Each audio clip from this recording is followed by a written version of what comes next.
My name is Michael Berg. I work for Family of Woodstock. I am its executive director. I have worked for the agency for 48 years. I want to say that the stories that were told here are devastating, and they're true. And they're not alone. Many, many people are struggling very, very hard in our community. You know, I have friends at DSS, and I respect the people at DSS, but they're working under very difficult rules that don't respond to individual needs. And so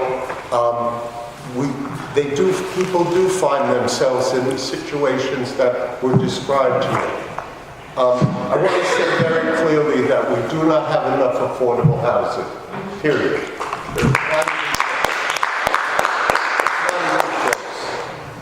Most days there is not even an open motel room in the county.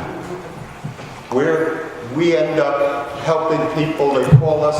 We send people to the Wetton Motel in Saugerties because there isn't a motel room in Kingston. Or we send them to Ellenville because there isn't a motel room in Kingston. And the condition of the motels is really not good. The condition of housing in Kingston is as they've described for many, many people. And so I'm not saying that we don't help people. We help a tremendous number of people. I can give you numbers if that's what you want of how many people are helped. And I would point out on the second pages housing outcomes. But there are many, many, many more people. And so there needs to be a bigger solution than Family of Woodstock. And sometimes it feels like what we're really doing is we're patching the holes in the system. And we work really hard at that, but that's not enough. And you know, I'm sitting next to a really old friend, and she leaned over and she said, "I don't know how your people do it every day." And I have to say, I don't know how they do it every day either. Because these stories are real every day, and people are really struggling. You know, you're a city, you're a small city. I don't know what you can do to help, but I think that we need to identify where affordable housing can be.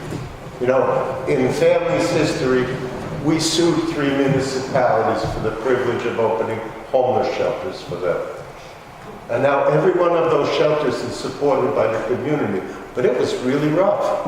It's not fun to sue a municipality and have people point fingers at you. So the leadership of the community have to step up and say, this is a problem. And I'm really proud of Kingston that you're going through this process, that you have been sitting and listening to the people, and you've had 6 meetings already. I sincerely mean that. I don't know another place that would do that. I'm very proud of Kingston, and I think that we should all, as a community, recognize the effort that you're putting in. Having said that, I don't know how you fix it. I certainly will try and help in every way that family can, but there has to be an effort, and the priorities of the country are not right. You know, how is it that we don't have housing for people? It seems so elemental. You know, I go around to all my programs. I do strategic planning with every one of them. And every one of them, the first problem is housing, and the second problem is transportation. And I think it's terrific that you've worked out a deal with the county and that for 6 months, transportation in Kingston will be free. And I've already told all of my staff at all my shelters, we have to make sure that people know how to use them. This is a real opportunity. So there's another case where the city of Kingston stepped up. I think that you should be acknowledged. I don't know what to say. We do a lot of things in the city, as you know, and in the county. This doesn't, last year I gave you, and I will again give you the numbers for your city. But I didn't have time to do it. This is for the whole county. But the numbers are astounding. You know, the Darmstadt shelter for the homeless had 222 people. You know, that's a lot of people for a small city, for a small county. and it's not the only one. All of our shelters are full most of the time. I would like to see Darmstadt a little more full. But other than that, I felt like the warming center was not the answer. And I was frustrated that Darmstadt shelter's occupancy rate was lower during the warming center, because we help people find housing and attach services. The warming center was very well intentioned, but it did not solve the people's problems, as the gentleman said. So, can you help us understand the difference between, so DSS is the county social services? Where does family come in? Well, the DSS really controls to a great extent who we serve. Okay. And as was said, the DSS can say, you have to move. People move out of our shelters. That happens. I don't know the basis upon which those decisions are made. I can't, I'm sure there are reasons, but I don't know what they are. We help people as much as we can. There are people that are in a difficult space and are not ready for help. Some people leave us for that reason.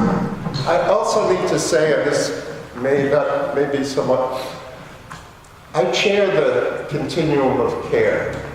The continuum of care is the thing that HUD requires of every community that receives HUD money. It's supposed to be doing the planning for affordable housing and for homelessness in the county.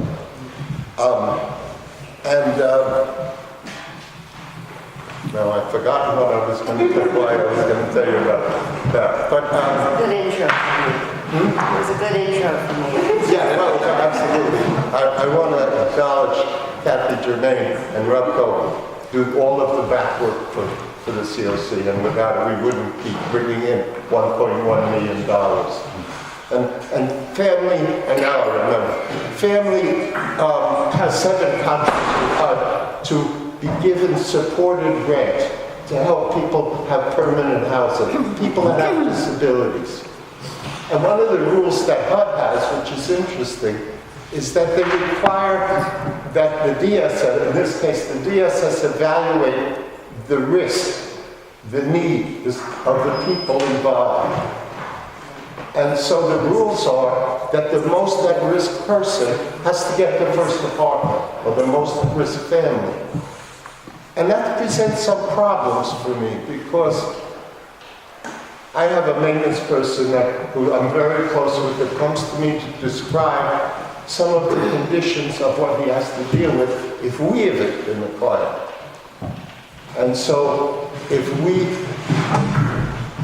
go into an apartment, the only way that we get apartments is we guarantee the landlord that no matter what, we're going to give it back to you in the same condition as you got it. So if a tenant, and I understand that they're struggling with really difficult stuff, but still, if the dog's kicked in, there are 3 broken windows, the hinge off of the cabinet is hanging down, and I have to replace all the cabinets, replace the door, replace the windows in order to give the landlord back the thing. I lost a lot of money. And that's a problem. And so while I support that the person that has the greatest risk needs it the most, they may not be the person that's in a position to be able to take care of themselves. So this is a national rule, and I understand why it is, but I also am experiencing the impact of it. And I have to say, there's a part of me that says, gee, if we didn't take the 10 that are at the very top and give it to the next 10, because there's hundreds of people, then those people would probably be stable and in permanent housing. And that's a problem. I have no fix for it. We fix the apartments. That's what we have to do. Great. And you've got a number of buildings in your town that you... The agency runs 4 shelters and 2 transitional living programs. We do have 10 apartments that we own, but those we're not allowed to rent to our clients. So we have contracts with HUD to rent other apartments, and we rent them and then we sublet them. And we love it if we could give it over to the client. Often the landlords don't want that because the client can't guarantee that they're going to be able to give it in the same way. And I do want to say we do have funds. We have funds through the United Way that help people with first month's rent or security deposit. We help a lot of people. And some of those numbers are here too. Great. I would answer any questions that you have if you have any. I think we'll be talking later. Okay. Thank you for your time.